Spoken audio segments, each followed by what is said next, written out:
భారతదేశం అంధకారంలో ఉందని ఒక చెప్పులు కుట్టుకునే ఆయనకి భారం కలిగింది. చెప్పులు కుట్టుకునే ఆయనకి భారం కలిగితే 1793 సంవత్సరం నవంబర్ 11వ తారీఖున భారతదేశంలో అడుగు పెట్టాడు ఆయన. భారతదేశానికి రావడానికి 4 నెలల పడవ ప్రయాణం పట్టింది. ఆ 4 నెలల్లో బెంగాలీ భాష చదవటం, బెంగాలీ భాష రాయటం, బెంగాలీ భాషలో మాట్లాడటం నేర్చుకున్నాడు. భారతదేశంలో అడుగు పెట్టినప్పుడు భారతీయ భాష మాట్లాడాడు. 36 సంవత్సరాలు భారతదేశంలో ఉండి 44 భాషలు నేర్చుకున్నాడు. 40 భాషల్లోకి బైబిల్ తర్జుమా చేద్దామని ఆరంభించి 28 భాషల్లో కొత్త నిబంధన పూర్తి చేసి 17 భాషల్లో బైబిల్ పూర్తి చేశాడు. ఈ రోజు నీ చేతుల్లో బైబిల్ ఉన్నదంటే కారణం ఆయనే. ఆయన ఎవరో తెలుసా? William Carey. ఒక్క విలియం కేరీ 17 భాషల్లోకి బైబిల్ తర్జుమా చేసి నీ చేతుల్లో పెట్టాడు. అంతేనా? అక్కడితో ఆగిపోయాడా? నీ చేతుల్లో పెన్ ఉందంటే కారణం విలియం కేరీ. భారతదేశంలో మొట్టమొదటిసారిగా ఇంక్ తయారు చేసింది ఆయనే. జిందగీలో రైలు బండి ఎక్కినావంటే కారణం విలియం కేరీ. భారతదేశంలో మొట్టమొదటిసారిగా స్టీమ్ ఇంజన్ పెట్టింది ఆయనే. బ్యాంకులో పైసలు పెట్టినావా? కారణం విలియం కేరీ. భారతదేశంలో మొట్టమొదటిసారిగా బ్యాంక్ పెట్టింది ఆయనే. పొద్దున్నే లేచి ఈనాడు, జై తెలంగాణ న్యూస్ పేపర్ చదివినావా?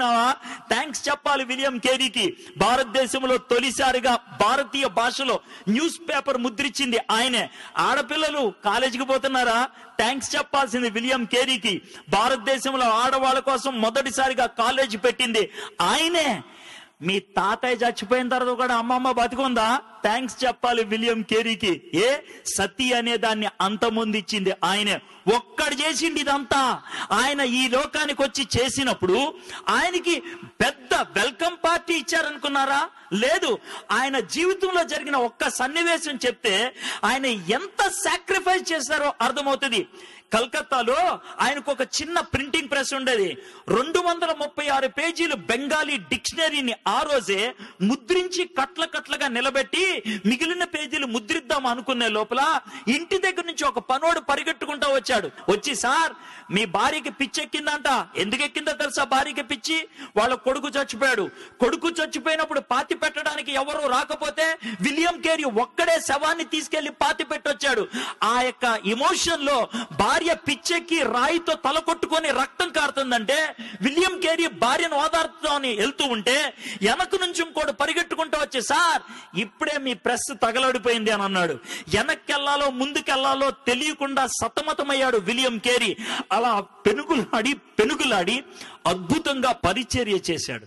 ఆ విధంగా పెనుగులాడే వాళ్ళు ఉండి పరిచర్య చేశారు కాబట్టి ఈ దినాన్న కుర్చీల మీద కూర్చొని లైటుల కింద ఈ విధంగా వాక్యాన్ని వినడానికి అవకాశం దొరికింది. అది ఉచితంగా రాలా. ఎవడో ప్రాణం పెడితే వచ్చింది, ఎవరో సాహసిస్తే వచ్చింది. దేవుడు నేర్పించే పాఠం ఏంటి తెలుసా? నువ్వు నాకు చెందిన వ్యక్తివి అని చెప్తావా? నన్ను నువ్వు దేవుడు అని పిలుస్తావా? యేసే అంటున్న మాట ఇది. మీలో నన్ను ఎవరైనా గురువు అని పిలవదలుచుకుంటే, నా శిష్యులు అవ్వాలి అనుకుంటే గుర్తుపెట్టుకోండి, ఒక్కటే ఒక్క కండిషన్. మిమ్మల్ని మీరు కాదనుకోవాలా, మీ సిలువెత్తి నన్ను వెంబడించాలా. సిలువెత్తి వెంబడించడం అంటే గోల్డెన్ క్రాస్ మెల్ల వేసుకొని రావటం కాదు. సస్తే పాతి పెట్టడానికి రెడీ అయ్యే సమాధి పెట్టిని తీసుకొని రావడం, చావటానికి తెగించటం.